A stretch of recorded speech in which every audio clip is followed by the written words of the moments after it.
बातमीपत्राच्या पहिल्या भागात आपलं स्वागत। आता बातम्या पाहूया विस्तारानं।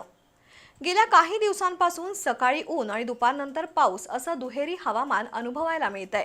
एका बाजूला अवकाळी पाऊस, वादळी वार आणि विजांच्या कडकडाटामुळे शेतकरी चिंतेत आहेत, तर दुसरीकडे उष्णतेच्या लाटेमुळे नागरिक हैराण झालेत।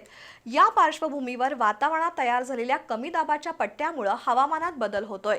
त्यातून राज्यात पावसासाठी अनुकूल वातावरण तयार झालंय। त्यामुळे कोल्हापूरसह राज्यातील अनेक जिल्ह्यात वादळी पावसाचा अंदाज हवामान खात्याने वर्तवलाय।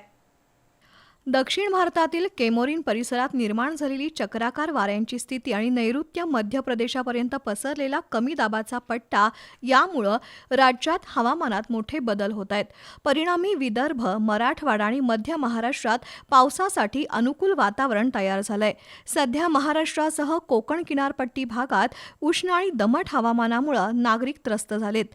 मुंबई, ठाणे आणि पालघर जिल्ह्यांसाठी उष्णतेचा येलो अलर्ट जारी करण्यात आलाय, तर कोल्हापुरात कडाक्याच्या उन्हानंतर सायंकाळी ढग दाटून येतात।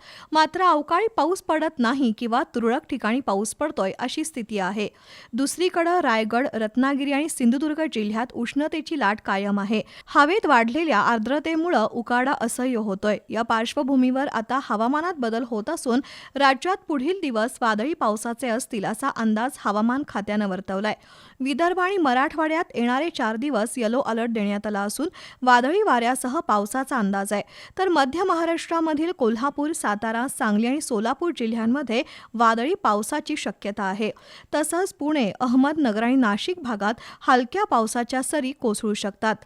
गेल्या 24 तासात दक्षिण मध्य महाराष्ट्रातील काही भागात गारपीट झाल्यामुळे फळबागा, भाजीपाला आणि उन्हाळी पिकांचं नुकसान होण्याची भीती आहे।